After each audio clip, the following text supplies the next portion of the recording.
ക്ഷേത്രങ്ങളിൽ ആന എഴുന്നള്ളിപ്പ് പരിമിതപ്പെടുത്തണമെന്ന് ദേവസ്വം ബോർഡ് വിളിച്ച് ചേർത്ത യോഗത്തിൽ നിർദ്ദേശം. ക്ഷേത്രാചാരങ്ങൾക്ക് തടസ്സമില്ലാത്ത തീരുമാനങ്ങൾ അംഗീകരിക്കുമെന്ന് യോഗത്തിൽ തന്ത്രിമാർ വ്യക്തമാക്കി. ആനയ്ക്ക് പകരം മറ്റ് സംവിധാനങ്ങൾ തേടണം. ഉത്സവങ്ങളിൽ ലേസർ ലൈറ്റ്, DJ എന്നിവ ഒഴിവാക്കണമെന്നും നിർദ്ദേശങ്ങളുണ്ടായി. ഈ നിർദ്ദേശങ്ങൾ ദേവസ്വം ബോർഡ് സർക്കാരിനെ അറിയിക്കും. റിനു ശ്രീധർ നൽകും വിശദാംശങ്ങൾ. റിനു, ഈ ആന എഴുന്നള്ളിപ്പുമായി ബന്ധപ്പെട്ടുണ്ടായ, അതായത് ആന എഴുന്നള്ളിപ്പ് പരിമിതപ്പെടുത്തണമെന്നുള്ള ഒരു നിർദ്ദേശം ഈ യോഗത്തിൽ ഉയർന്നു. മറ്റെന്തൊക്കെ നിർദ്ദേശങ്ങളാണുള്ളത്? ഇനി ഇത് സർക്കാരിന് മുന്നിൽ അവതരിപ്പിക്കും. മറ്റ് കാര്യങ്ങൾ എങ്ങനെയൊക്കെയാണ്?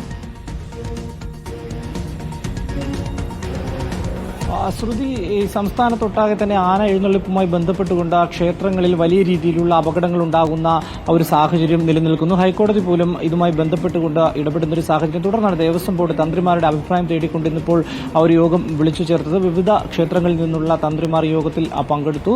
ഈ യോഗത്തിൽ ചേർന്ന് അല്ലെങ്കിൽ ഉയർന്നു വരുന്ന നിർദ്ദേശങ്ങൾ കൃത്യമായി തന്നെ ക്രോഡീകരിച്ച് സർക്കാരിനെ അറിയിക്കാൻ വേണ്ടിയാണ് തീരുമാനങ്ങൾ. തന്ത്രിമാർ കൃത്യമായി സഹകരിക്കും എന്നുള്ളതാണ്, അല്ലെങ്കിൽ ഒരു സഹകരണ മനോഭാവം തന്നെയാണ് മുന്നോട്ട് വെച്ചത്.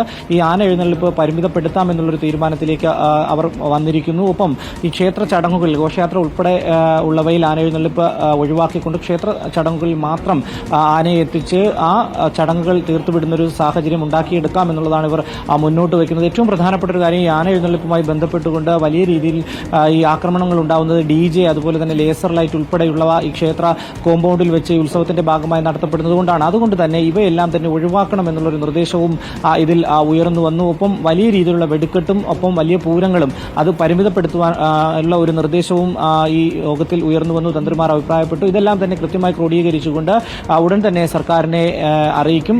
എന്തായാലും നാളെ വൈകുന്നേരം 3 മണിക്ക് ദേവസ്വം ബോർഡ് പ്രസിഡന്റ് മാധ്യമങ്ങളെ കാണുമെന്നും ഇക്കാര്യങ്ങളെല്ലാം തന്നെ കൃത്യമായി തന്നെ മാധ്യമങ്ങളുമായി പങ്കുവയ്ക്കുമെന്നും അറിയിച്ചിട്ടുണ്ട്.